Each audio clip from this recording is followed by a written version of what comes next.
এ বাবা, আমাদের রাধা মাধব কোথায় গেল? দাদা তোমাদেরকে সব বলছি। Hello guys, welcome back to my channel. আজ বৃহস্পতিবার, আমি দেখো সব কিছুই তৈরি করে নিয়েছি এবং আমার এইখানে দেখো ধূপদানি বানিয়েছি একটি। দেখো কত সুন্দর ধুমোটা বেরোচ্ছে। এই দেখো লক্ষ্মীনারায়ণ আর সব ঠাকুরই রয়েছে, আর এই দেখো আমার রাধা মাধব। আর এখানে আমি প্রদীপ জ্বালিয়ে দিয়েছি এবং ধূপ জ্বালিয়ে পর ভিতরে দিয়ে দিয়েছি, কত সুন্দর লাগছে দেখো। এবার আজকে আমি আলপনা দিয়ে দেবো। আজ তো বৃহস্পতিবার, তাই আলপনা দিয়ে পর তারপর আমি রাধা মাধবকে স্নান করিয়ে নিচ্ছি। স্নান করানোর পর আমি তোমাদেরকে দেখাবো যে আমি রাধা মাধবকে শৃঙ্গার করাচ্ছি। দেখো কত সুন্দর সাজিয়েছি, সাজানোটা আমার দারুণ লাগছে।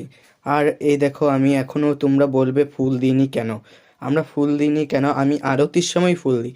এ দেখো আরতি স্টার্ট করে দিয়েছি, আরতি করছি এখন। আমি আরতি করার পর এইটা লাস্টের আরতি, আমি এবার ফুল দিয়ে সাজাবো।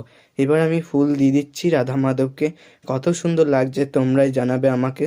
আর দেখো আমি ফুল দিয়ে দিয়েছি, এই ফুলটা দেখো দিলাম আর রাধা মাধবের চরণ থেকে পড়লো। টাটা সবাইকে, বাই বাই, আমার সাবস্ক্রাইব করে দেবে।